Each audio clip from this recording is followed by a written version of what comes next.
Claw marks, code. Among all the Shinjutsu abilities introduced in the Boruto era, Claw Mark stands out as one of the most versatile and dangerous. It belongs to Code, the last loyal follower of Isshiki Otsutsuki. This technique is a product of advanced genetic engineering, crafted from the divine DNA of Shibai Otsutsuki himself. With it, Code can create claw-shaped marks on any surface, walls, ground, even living creatures, and use them as portals to instantly transport himself or others. It's not teleportation, it's dimensional warfare. So how does claw marks actually work? Once Code scratches a surface, that location becomes part of his personal network. He can link multiple marks and use them to shift between places almost instantly. While Minato's flying Raijin required marked kunai and sealing formulas, Code doesn't rely on such tools. His system transcends space and dimension, working even across planes of existence. On top of that, the marks are physical constructs. Unlike chakra-based jutsu, these can't be absorbed or erased by karma, making them immune to one of the strongest anti-jutsu abilities in the series. Now imagine being in a fight with someone who can vanish and reappear at any angle. Code can ambush from behind, redirect attacks, or even reposition enemies using this power. His marks allow him to trap enemies in complex positions, similar to the shadow possession jutsu of the Nara clan, but on steroids. But that's not the end. From these claw marks, Code can spawn creatures called claw grime. These aren't your typical ninja summons. Each one holds power on par with Otsutsuki level threats. In a full-scale battle, Code can flood the field with claw grimes, creating an army of nightmare tier monsters. Whether it's stealth, ambush, or brute force, claw marks gives Code every strategic option on the board. But like every technique, this one isn't perfect. If an enemy possesses the abilities of Daikokuten or Sakunahikona, they can shrink or remove the claw marks from the field. In a world filled with Shinjutsu and reality-warping powers, even Code's claws can be clipped. Before we jump to the next part, we want to take a moment to thank you all for your incredible support. We're on our way to 10,000 subscribers, and every single one of you makes this journey even more exciting. If you love Naruto as much as we do, don't forget to hit that subscribe button, drop a like, and share this video to help us reach even more fans. Your support keeps us going. Now, Daikokuten and Sakunahikona, Isshiki, Kawaki.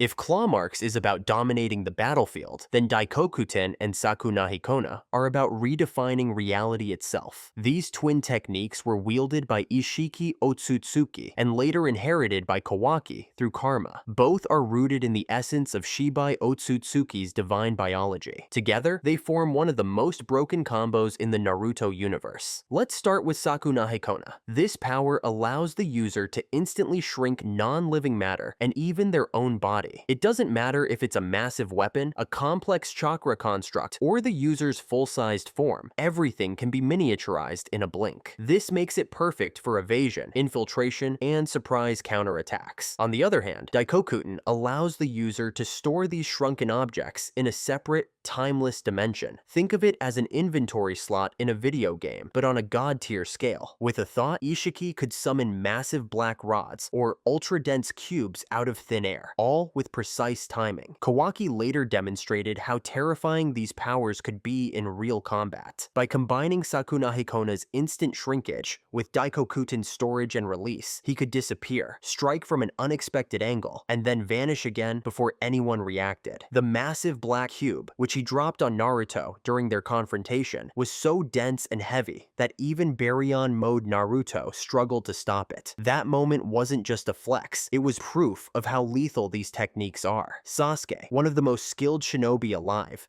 couldn't predict or match the sheer speed and versatility of Sakunahikona. It's not about raw strength, it's about overwhelming your opponent with options they can't see coming. Whether you want to escape, launch a sneak attack, or trap a god-tier enemy, this combo has you covered. Still, there's a catch. Sakunahikona cannot shrink living beings. That includes enemies, allies, or even chakra-infused biological matter. This limits its use in direct confrontation, especially against agile or fast opponents. But if the battlefield is filled with weapons and terrain, you've got a god in the making. Reflection, Demon. Now let's talk about one of the most broken defensive abilities ever introduced, Reflection. This Shinjutsu belongs to Demon, the terrifyingly powerful little brother of Ada. At first glance, he might look like a cheerful kid, but underestimate him, and you're done. Reflection allows Demon to bounce back any killing intent directed at him. Yes, any attack aimed to seriously harm or kill him gets instantly reflected back to the attacker. No flashy hand seals, no dramatic buildup, pure, terrifying reversal. The only catch? He needs to be touching someone for it to activate. But once he does, he becomes a living, breathing shield that no one can break. So how does Reflection actually work? It's not only a counterattack, it's a curse on your own intentions. The moment someone tries to harm Demon, their own body becomes the target of their killing move. If you try to stab him, your hand moves against you. Try to blast him with a jutsu, and you're the one taking the hit. This technique doesn't block the attack. It warps the reality of the action itself. Even more insane, it doesn't only protect Demon. If he's touching someone else, say a comrade or an ally, they're also shielded. It makes Demon a near-perfect bodyguard in group fights. When it comes to sheer power, Reflection might be the most frustrating ability to fight against. It doesn't matter how strong you are. If you intend to kill Damon, you're fighting yourself. That's why Ida once described him as the strongest non-Otsutsuki. No matter how chaotic the battlefield is, Demon walks through it untouched, like a boss in God mode. In one-on-one duels, he's practically invincible. Even if you're fast, even if you're smart, it won't matter if your own strength turns against you. But this Shinjutsu isn't flawless. The biggest limitation is the physical condition. Demon has to be in contact with someone to activate it. If he's isolated or caught off guard without touching anyone, he's vulnerable. That opens a tiny window for skilled strategists to take him down. Of course, good luck finding that chance before he turns you into your own worst enemy. Omnipotence, Ada. Among all the powers passed down from the Otsutsuki, none come close to the terrifying scale of omnipotence. This Shinjutsu belongs to Ada, a mysterious, otherworldly beauty whose charm is more than skin deep. At first, it seems like her ability is to make people fall in love with her, but that's only the surface. Omnipotence allows Ada to reshape the memories and perceptions of everyone on the planet. It's not a genjutsu, it's not an illusion, it's real. Reality itself bends to her subconscious will. The true nature of omnipotence is almost divine. It doesn't manipulate thoughts, it rewrites the world's understanding of facts. When Ida activated it consciously for the first time, she switched the identities of Boruto and Kawaki in everyone's mind. One moment, Boruto was the hero. The next, he became the most wanted traitor, and Kawaki took his place as the beloved son. This wasn't limited to those nearby. The effect reached across nations. Even characters who weren't present had their memories altered. Unlike the infinite Tsukuyomi, which trapped people in illusions, omnipotence modifies the fabric of actual existence. In combat or politics, this power is untouchable. No matter how strong you are, no matter how smart you think you've been, omnipotence can wipe your identity from the world. Your friends turn against you. Your enemies forget why they feared you. The terrifying part? Most people never even notice the shift. Unless you're an Otsutsuki, or someone with Ida's bloodline, like her brother Damon, you're completely under its influence. It's the kind of power that could erase history, reverse alliances, and reshape nations without anyone realizing it ever happened. But even this divine gift has a fatal flaw. Ada doesn't have full control over omnipotence. Much of its activation happens subconsciously, triggered by her emotions or inner desires. That makes her power unpredictable. There are also rare individuals, like Sasuke or Mitsuki, who sense that something's wrong. Their loyalty, instincts, or sheer willpower help them resist the false reality. Still, even doubt can be dangerous. In a world reshaped by omnipotence, knowing the truth is the first step, but surviving it is another story. Precience, Kashin Koji.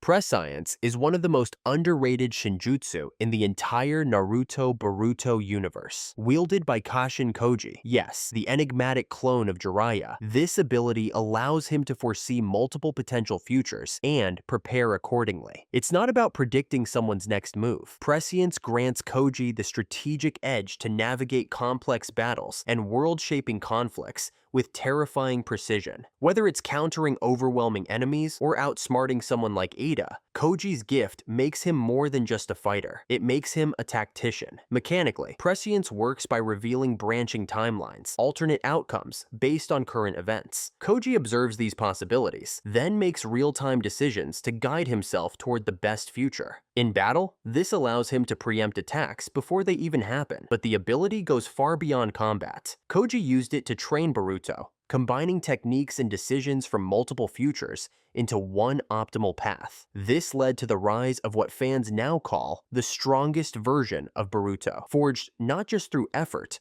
but through mastery over time's possibilities. In combat, Prescience gives Koji a nearly unfair advantage. He doesn't just react, he's already acted. Surprise attacks lose their power, traps become useless. It's like fighting someone who's already won before the match begins. But Prescience shines brightest in long-term strategy. Koji uses it to craft plans against entities like the Divine Tree, or even Omnipotence itself. While others guess, he knows. That's what makes him such a dangerous wildcard. Still, Prescience has limits. It can't rewrite the past or undo mistakes. It only helps prepare for what's ahead. And the burden of acting on these glimpses, it's all on the user. Koji must execute his moves perfectly, or even the best future can collapse into ruin. Karma. Hearing the name brings a wave of tension.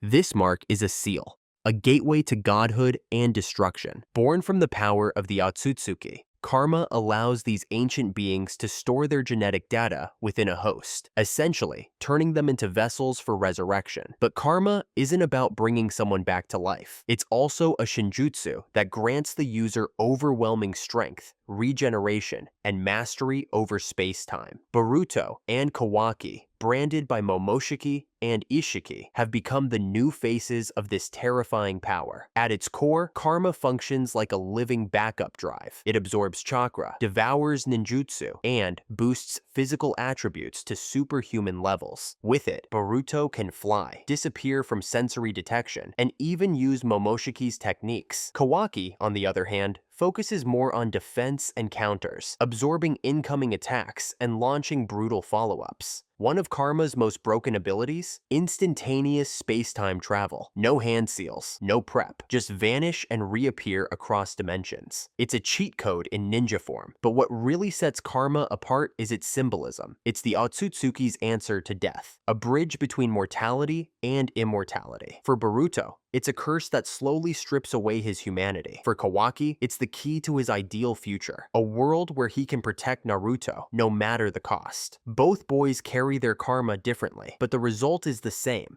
They are no longer ordinary ninja. They've become living weapons in a godlike war. Yet for all its power, karma isn't invincible. Physical attacks, especially those not laced with chakra, like real fire, can bypass its defenses. The seal also requires immense control. Without it, the user risks being overtaken by the will of the Otsutsuki embedded within. Karma is a blessing wrapped in a curse. One wrong move, and your power becomes your prison. Honorable mentions.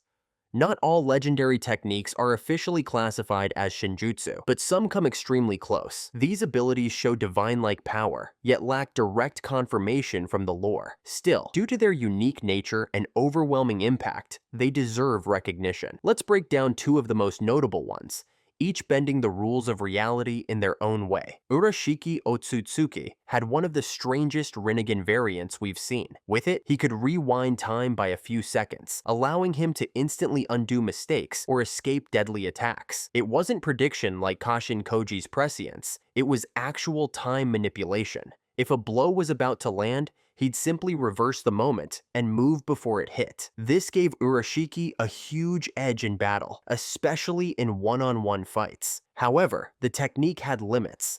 It only worked for a short window and couldn't change large-scale events. Compared to Precience, which forecasts multiple futures and shapes long-term strategy, Ishiki's method was more reactive and situational. Still, its effectiveness in fast-paced combat was terrifying. The Sage of Six Paths, Hagoromo, possessed a power that blurred the line between myth and reality.